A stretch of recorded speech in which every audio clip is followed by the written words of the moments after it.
তো লাস্ট ক্লাসে আমরা পড়েছিলাম কি থ্রি ফেজ ইন্ডাকশন মোটর, কিন্তু আমাদের মেইন টপিক ছিল আসলে single phase induction motor. Single phase induction motor plus আপনার অন্যান্য মোটরগুলো বোঝার জন্য এই বলতে হবে থ্রি ফেজ ইন্ডাকশন মোটরের কিছু ফান্ডামেন্টাল প্রয়োজন করবে। এই কারণে আমি কি করেছিলাম যে আপনার থ্রি ফেজ ইন্ডাকশন মোটরটা যদি আপনারা অন্য কোর্সে করে আসছেন ওখান থেকে আমি আবার রিভিউ করেছিলাম, কিন্তু আপনাদের কিন্তু মিড পরীক্ষায় বা পরীক্ষায় কিন্তু থ্রি ফেজ থেকে কোশ্চেন থাকবে। এটা সেটা হওয়ার কারণ নেই যে এটা থেকে কোশ্চেন থাকবে না, এটা না বললেও চলতেছে না, যেহেতু পড়াইছি আমি এটাকে দুই ক্লাস ধরে অবশ্যই এটা থেকে কোশ্চেন থাকবে। তো আমরা মূলত শুরু করার কথা ছিল আমাদের সিঙ্গেল ফেজ ইন্ডাকশন মোটর। তো আজকে যেহেতু আমাদের টাইম কম, আমরা আগের ক্লাস রিভিউ প্লাস পরীক্ষার জন্য টাইম পাচ্ছি 10 থেকে 15 মিনিট। আমরা খুব বেশি কিছু যাবো না, জাস্ট আমরা সিঙ্গেল ফেজ ইন্ডাকশন মোটর পড়ার জন্য আমাদের একটা থিওরি প্রয়োজন পড়বে বা ল প্রয়োজন পড়বে, সেই লটা শুনে দেখবো আমরা। এই লটা আপনারা মনে রাখবেন বা এই থিওরিটা মনে রাখবেন, আমরা পরবর্তী যখন সিঙ্গেল ফেজ করতে যাবো পরে নেক্সট ক্লাসে তখন এটা লাগবে। জাস্ট এটা জাস্ট একটা স্লাইডে পড়া, 5 মিনিট লাগবে হয়তো বুঝাইতে আপনাকে, তো 5 মিনিট এটা আর কি। তো আমরা যেটা করবো হলো ডাবল ফিল্ড রিভলভিং থিওরি। কি বললাম? Double field revolving theory.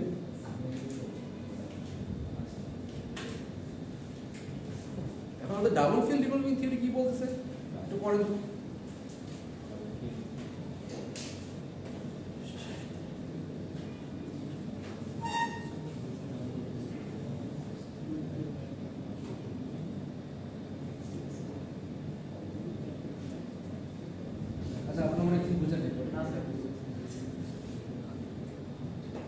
আচ্ছা ধরেন আপনারা কন্ডাক্টরের মধ্যে এই সাপ্লাই দিলাম, এই সাপ্লাই যদি দেই তাহলে কি হবে? সমস্যা যেতে কি হবে? সেটার মান কারেন্টের মান কি হবে?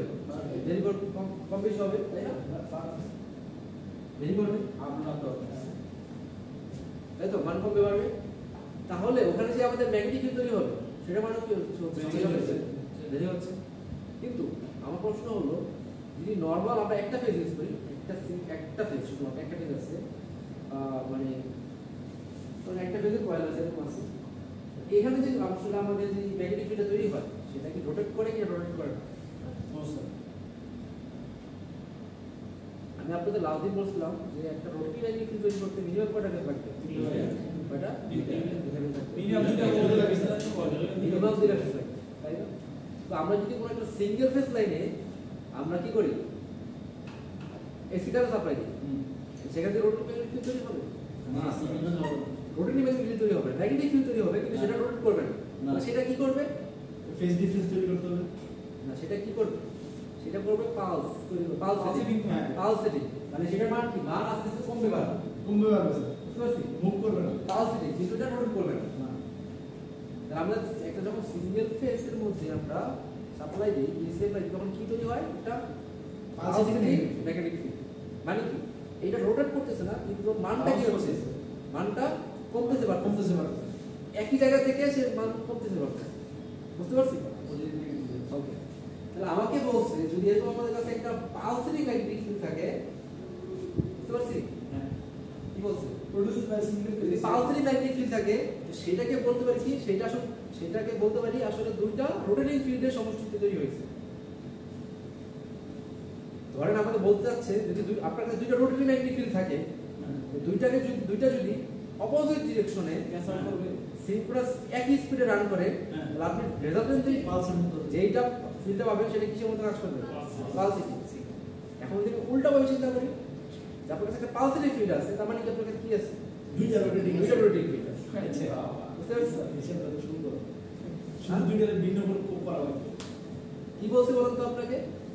ডাবল ফিল্ড থিওরি কি বলতেছে? যদি আপনার কাছে একটা পালসেটিং ম্যাগনেটিক ফিল্ড থাকে, সেটা আসলে কি ছিল? দুইটা রোটেটিং ম্যাগনেটিক ফিল্ডের সমষ্টি, কিন্তু রোটেটিং ম্যাগনেটিক ফিল্ডটা কি ছিল? অপোজিট ডিরেকশনে রোটেট করতেছিল, তাই তো? এবং দুইটার কি ছিল? ম্যাগনিটিউড সেম ছিল, স্পিডও সেম ছিল। হ্যাঁ, ধরেন আপনারা একটা যদি বললাম একটা ফিল্ড যদি এদিকে রোটেট করে আর একটা বিপরীত রোটেট করবে, বিপরীত দিকে একটা ক্লকওয়াইজ রোটেট করলে আরেকটা এন্টি ক্লকওয়াইজ, তাই তো?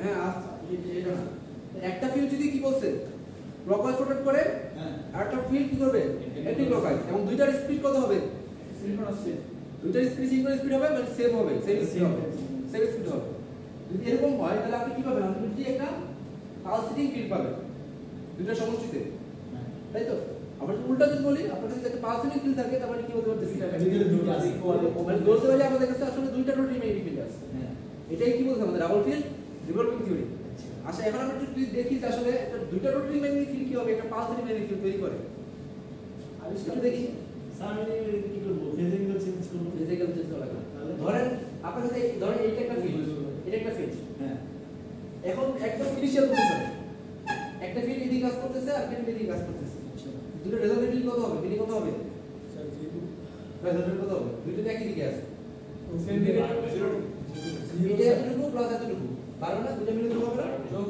যোগ হবে না একই দিকে আছে না নাকি তাহলে বলতে পারি যে একটা ম্যাগনেটিক ফিল্ড এখানে আছে এই বরাবর আছে একটা ম্যাগনেটিক ফিল্ড এই বরাবর আছে দুটো মিলে যোগ করলে বাস এই বরাবর পাবো এটা ছিল আমাদের জিরো কন্ডিশনে তাই তো এবার ধরলাম এই ম্যাগনেটিক ফিল্ডটা রোটেট করতেছে এইদিকে বললাম আর এই ম্যাগনেটিক ফিল্ড এইদিকে রোটেট করতেছিল বললাম না হ্যাঁ এটা রোটেট করে ধরলাম এই পজিশনে গেছে হ্যাঁ আর এটা রোটেট করে এই পজিশনে আসছে ঠিক আছে কিনা তাহলে এই দুইটা রেজাল্ট কি হবে বলেন তো মাঝে একটা পাবো আমরা ভেক্টর করছেন না এটা ভেক্টর ভেক্টরকে দুই ভাগে ভাগ করা যায় না মানে দুইটা ভেক্টর সমষ্টি প্রকাশ করা যাচ্ছে না তাহলে বলুন তো এই দুইটার মান কত আসবে এটা মান কত আসবে বলুন তো এটা যদি 5/2 হয় এটা যদি 5/2 হয় স্যার আর এটা যদি থিটা হয় এটার মান কত বলুন তো স্যার এটা হলো 0 এটা মান তো স্যার আপনার তো সব বসে স্যার যে যুগ স্যার না উপাংশ বসে তো এটা এই বরাবর উপাংশ কত ভূমি বরাবর উপাংশ কত phi 2 cos থিটা তাই না এটা মানে phi 2 হয় তাহলে কত আসবে এই বরাবর এটার জন্য উপাংশ কত এই বরাবর phi 2 cos থিটা তাই না আবার এটার জন্য উপাংশ কত এই বরাবর phi 2 sin এটা যোগ হবে না হ্যাঁ 2 তাহলে কি আসবে 5/2 তাহলে 5 cos থিটা বুঝতে পারলাম এটা মান কত তাহলে 5 cos থিটা এটা হলো 5x ছিল আমাদের তাহলে এটার মান কত তাহলে 5x cos থিটা তাই তো ওকে দেন ধরেন এর পরবর্তীতে এইটা রোটেট করে এখানে চলে আসলো আর এইটা রোটেট করে এখানে চলে আসলো এরকম হবে না তো মান কত না একটা দিকে কাজ করতেছে একটা দিকে কাজ করতেছে জিরো না অপোজিট দিকে কাজ করতেছে না জিরো না জিরো তো তারপর ধরেন আবার কি হলো এটা রোটেট করে ঘুরে আবার এই বরাবর আসবে এই বরাবর আসবে কত আসবে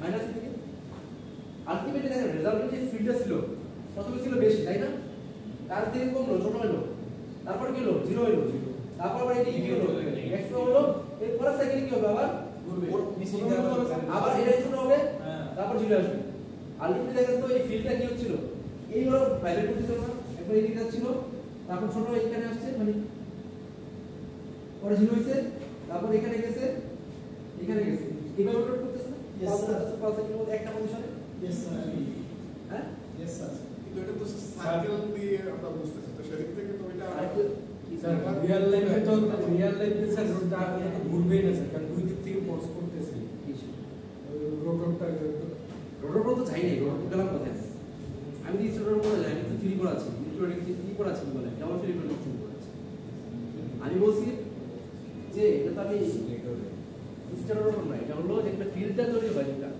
ম্যাগনেটিক ফিল্ড যেটা তৈরি হয় সেটা কি রকম দেখেন আমরা দুইটা ফিল্ডকে রোটেট করাচ্ছিলাম দুই দিকে জি স্যার দুটো রেজাল্ট মিলে কি আমরা পাওয়ার পাচ্ছি কিনা সেটা কি একটা এবার মুভ করতেছে শুধু এইভাবে ভাইব্রেট করতেছে ও এটা বোঝাচ্ছি তাহলে আমাদের কি করতেছে বলেন তো তাহলে ডাবল ফিল্ড পাইলাম কি যে আমরা দুইটা ফিল্ড যদি অপোজিট ফিল্ড করে সিনক্রোনাস স্পিডে রোটেট করে হ্যাঁ আলটিমেটলি আমরা পাচ্ছি কি রেজাল্টটা পাচ্ছি কি পাচ্ছি একদম স্যার পাচ্ছি মানে কি সে কিন্তু একটা পজিশনে আছে কিন্তু ডিরেকশন চেঞ্জ করেনি মানে কিন্তু এই দিকে যায়নি এই দিকে যায়নি এই দিকে যায়নি একটা পজিশনেই শুধু কি করছে মান চেঞ্জ করতেছে তাই না তাহলে আমাদের ডাবল ফিল্ড ইকুয়াল কি বললাম যে আমাদের কাছে যদি একটা দুটো রিং কি থাকে আমাদের রোটেটিং ম্যাগনেটিক ফিল্ড থাকে যেটাকে অপোজিট ডিরেকশন রোটেট করতেছে তাহলে আমরা রেজাল্টেন্ট কি পাবো পালসেটিং ম্যাগনেটিক ফিল্ড পাবো উল্টা হবে যদি একটা পালসেটিং ম্যাগনেটিক ফিল্ড থাকে আলটিমেটলি উল্টা দুইটা কি ছিল আমাদের দুইটা ডাইরেক্ট রোটেটিং ম্যাগনেটিক ফিল্ড ছিল কিন্তু সেটা অপোজিট ডিরেকশনে রোটেট করতেছে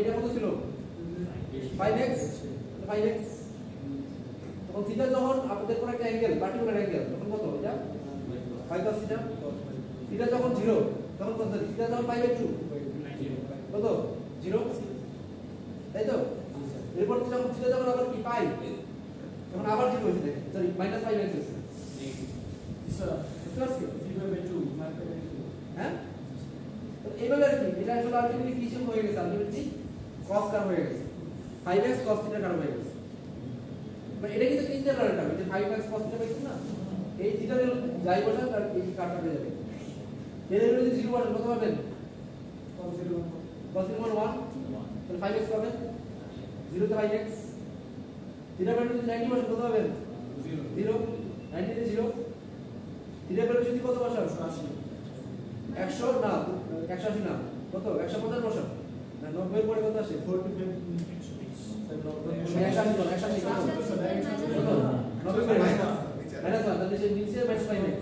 তারপর কত তারপরে 230 বছর কত আসবে আবার 0 আসবে এইটা পলস কার্ভার যাচ্ছে বুঝতে পারছো ওকে কিন্তু এটাই ছিল আমাদের যে লাগবে আমাদের সিঙ্গেল উইথের জন্য কি ডাবল ফিল্ড রিভলভিং থিওরি বুঝতে পারছি সংক্ষেপে বলে ডাবল ফিল্ড রিভলভিং থিওরিটা কি বেসিক্যালি একটা পালসারি ম্যাগনেটিক ফিল্ড দুইটা রোটারি ম্যাগনেটিক ফিল্ডের সমষ্টি আসলে হ্যাঁ দুইটা রোটারি ম্যাগনেটিক ফিল্ড মিলে আলটিমেটলি কি তৈরি হবে আমাদের একটা পালসারি ম্যাগনেটিক ফিল্ড তৈরি হবে রোটারি ম্যাগনেটিক ফিল্ড দুটো কি করতেছে অপোজিট ডিরেকশনে রোটেট করতেছে এবং একই স্পিডে রোটেট করতেছে সিঙ্ক্রোনাস স্পিডে রোটেট করতেছে তখনই আসলে পালসারিটা তৈরি হবে বুঝতে পারছি এরকম মানে দুইটা ভিন্ন ভিন্ন অ্যাঙ্গেল তৈরি করতেছে তখন কিন্তু হবে মানে দুইটা যদি ভিন্ন ভিন্ন স্পিডে রোটেট করে তখন কিন্তু পালসারিং হবে না সেম স্পিড থাকতে হবে কারণ কি সেম স্পিড যদি না হয় না সেম স্পিড যদি দেখেন সেম স্পিড যদি না হয় তাহলে কি হবে এটা যদি থিটা হলো এটা রোটেট করলে কি থিটা অ্যাঙ্গেল হবে ছোট কম বেশি হবে না তাহলে দুটো রেজাল্টেন্ট কি সবসময় মাঝ বরাবর থাকবে ডিরেকশন চেঞ্জ করে হবে এটা একটা অবস্থা এই কারণে সেম স্পিড প্রয়োজন দুইটা সেম স্পিড না থাকলে কিন্তু কি হবে